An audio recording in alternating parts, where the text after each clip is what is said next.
नमस्कार दोस्तों। मेरा नाम है विजय कुमार और आप देख रहे हैं कॉमिक्स पिटारा चैनल को। दोस्तों, हम लोग कॉमिक्स पढ़ रहे थे आई सामत आई, जो कि कोबी और भेड़िया की कॉमिक्स है और इसका पहला पार्ट मैंने अपने चैनल पे अपलोड कर दिया है। पहले पार्ट में मैंने इस कॉमिक्स को 25 पेज तक कवर कर लिया था। अब इस पार्ट में इसके आगे कहानी को शुरू करते हैं। ये निगल जाएगा मुझे तत्क्षण, मैं हिल नहीं सकती। सपना सच होने जा रहा है। चेहरे से ये भेड़िया जैसा है और शरीर से अजगर जैसा। इस हिसाब से इसका नाम गोलकोंडा होना चाहिए। बचो जेन, हटो वहां से। ओह, इसे ही कहते हैं खनाक। आगे कुआं पीछे खाई, एक गई नहीं दूसरी सामत आई। थर्ड, मगर मुझे कुएं में नहीं गिरना और खाई से भी बचना है। यानी खड़ंगा और इस विशालकाय सरीसृप मौत बोलफांडो से भी बचना है। बोलफांडो पूंछ पर उठता चला गया। ओह, अचानक धरती मुझसे बहुत दूर चली गई है।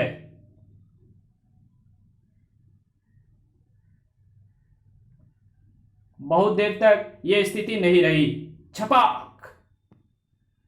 पूरा शैतान है ये मुझे अपनी गर्दन से हटाने के लिए ये मुझे पानी में डुबो रहा है।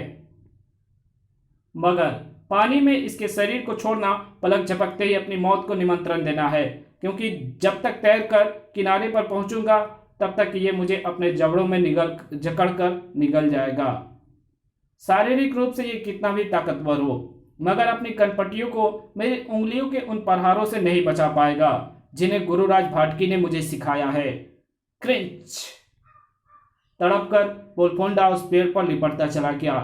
ओह, क्या इस पर मेरे प्रहारों का असर नहीं हुआ? ये अपना सिर पेड़ के तने पर पटक कर मुझे कुचलने की चेष्टा कर रहा है। ओह, ये गिर रहा है। इसका सीधा सा मतलब ये हुआ कि इसकी कनपट्टी पर मेरी उंगलियों का सटीक प्रहार पड़ा है। भेड़िया बचो! खचाक! ओह, मेरे प्रहार से इसका मस्तिष्क कुछ क्षणों के लिए स्तब्ध तो जरूर हुआ था, मगर अब ये फिर से संभलकर आक्रमण कर रहा है। इसके प्रहारों में बाज की फुर्ती है, चीते की सी चालाकी है, मगर इस लड़ाई को अब जल्दी खत्म करना होगा। मेरे द्वारा इस हमले की कल्पना शायद खड़ंगा ने सपने में भी ना की होगी। हिस! संयोग से यह अत्यंत जहरीला वाइपर सांप है। हम इसका कांटा पानी भी नहीं मांगता। जहर ने काम कर दिया। धम! जबरदस्त फुर्ती थी उसमें। उफ भेड़िया, तो भयानक हमलों में तुम भाग्य से बच गए। तुम्हें कुछ हो जाता तो मैं जिंदा नहीं रहती। ये तुम्हारा पागलपन है। वैसे भी इस कंधारी तलवार और खड़ांगा के विषय में शायद फूजो बाबा कुछ जानते हो। वे अवश्य ही जानते होंगे। चलो। भेड़िया और जैन से पहले वो खतरा फूजो तक पहुंच गया था। खट! बाहर कोई है। फूजो ने उठकर दरवाजा खोला। ओह नहीं! उफ! ये क्या बला है? ना तो ये पेड़ है ना तो अजगर। सखा हूं मैं। मेरी चूसक सखाएं अपने शिकार का खून पीती है। उफ! मगर तुझे कम से कम ये देख लेना चाहिए था कि मेरे हाथ में आरी तो नहीं जो तेरी भुजाओं को एक एक करके काट सकती है। कचाक! मेरी सखाएं करते ही फिर से उग आती है और इस बार इसे चलाने का अवसर तुम्हें नहीं दूंगा रे दड़ियल। अब तू क्या करेगा? ये मेरा खून चूसने लगा है। अब मैं करूंगा खचाक! और मैं करूंगी किर्र। तुम कुछ भी नहीं करोगे, क्योंकि मेरी भुजाएं कटते ही फिर से उग आएंगी। तुम काटते काटते थक जाओगे, मगर भुजाएं उगते उगते नहीं थकेंगी। स्पार्क! स्पार्क! सड़ाक सड़ाक सड़ाक! उफ! उफ! उफ! भेड़िया, वैसे तो तेरा काम तमाम करने का काम बुलफोंडो को सौंपा गया था, मगर लगता है कि वो तेरे हाथों मारा गया है। ये भी अच्छा हुआ कि तू यहाँ चला आया। यहाँ मैं फूजो को मारने आया था, पर अब तू भी मेरे हाथों ही मरेगा।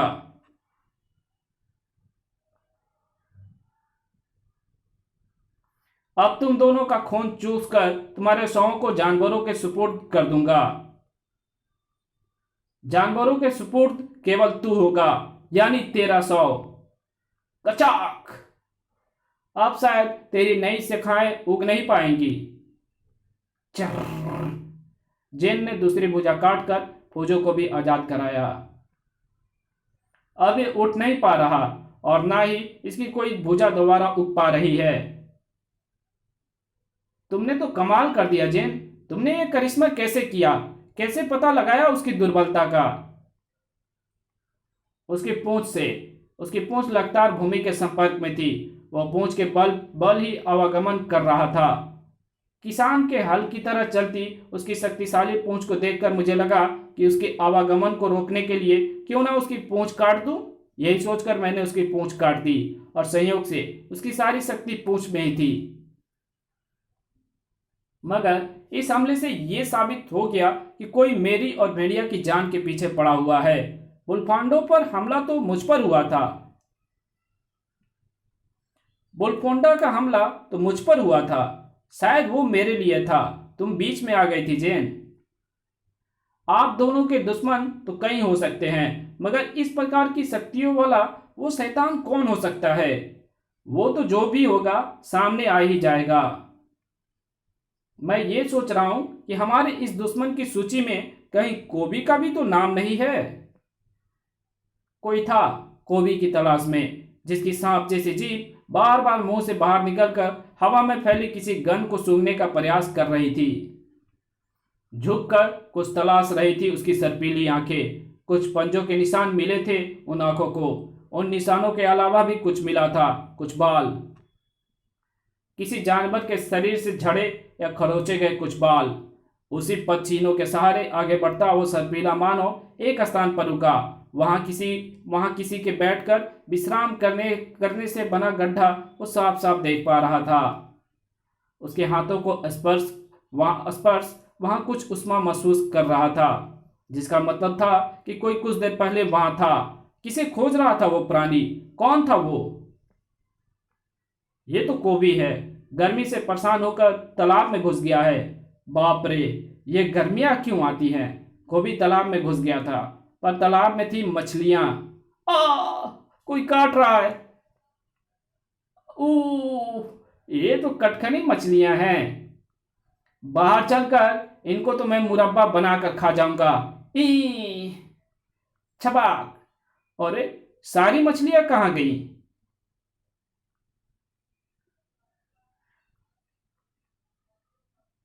अरे हरामखोरो, अब कहाँ गई तुम्हारी हेकड़ी? निकल गई ना? बाहर आओ, फिर चखाता हूं तुम्हें कोबी के शरीर को काटने का मजा। बोला, मछलियां क्यों बाहर आती? कोबी कहीं से वो बांस ढूंढ लाया। बांस मार मार कर तेरा थोबड़ा ना बिगाड़ दिया तो मेरा नाम कोबी नहीं। छपा छपा छपा। कोबी के इस प्रकार पानी पर बांस पटकने से बोला, मछलियों का क्या बिगड़ता? अच्छा, तो तुम बाहर नहीं निकलोगी? कोबी पास के किसी कबीले से वो बाल्टी उठा लाया। मैं भी देखता हूं कि पानी अब यहाँ पर कैसे रहता है।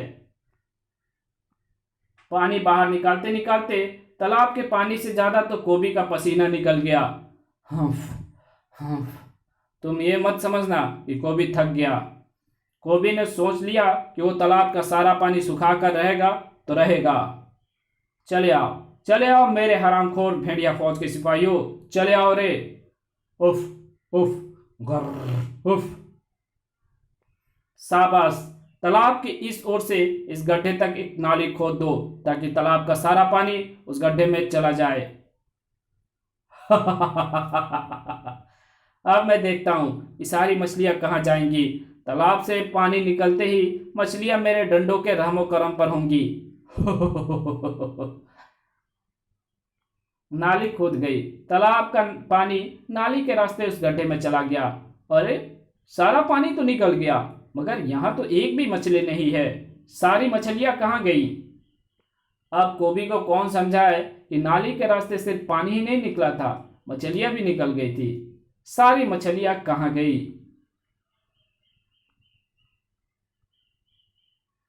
गया तो पानी है, हरामखोर मछलियां कहां गई? आज कोबी का बैड लक ही खराब था। उफ, ये क्या? विक विक विक। शायद तालाब के खाली होने से बेहद गुस्से में था वो बड़ा मेढक। मेढक? कीचड़ से सना मेढक? अभी मेरी ये परेशानी दूर नहीं हुई, ये सारी मछलियां कहाँ गई? ये धूर्त मेढक भी आ गया जले पर नमक छिड़कने। टर्र, वेकू वेकू वेकू वेकू। कोबी का सारा गुस्सा अब मेढक पर निकलने वाला था। क्वेकू क्वेकू टर्र।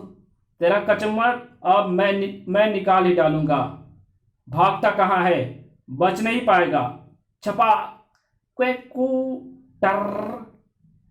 अच्छा, ये बात है। तुझे तो मैं अपनी भेड़िया फौज से ही फड़वा सकता हूं, लेकिन तेरा कचुम्बर मैं अपने हाथों से ही बनाऊंगा। हे भेड़िया देवता, मदद! एक मेढक को मारने के लिए प्रलंकारी शक्तियों वाली गद्दा। धार वेकू टर्र। कब तक बचेगा? जब तक मैं तेरे पीछे हूं, कब तक बचेगा? धार। कहाँ जाएगा? पाताल में? वो तो मैं तुझे अपनी अपनी गद्दा से जमीन में ठूस कर पहुंचा ही दूंगा। वेकू। डरपोक कहीं का, कुएं में कूद गया, पर अब कुएं से बाहर कैसे आएगा? सारी उम्र कुएं में ही सड़ेगा। सड़, मुझे क्या? वेकू। कोबी से पंगा लेगा तो यही होगा। कोबी अभी भी खींचा हुआ था, पर वो कमबख्त मछलियां कहाँ चली गई? उसकी बड़बड़ाहट थम नहीं रही थी। वापस तालाब पर जाकर देखूं?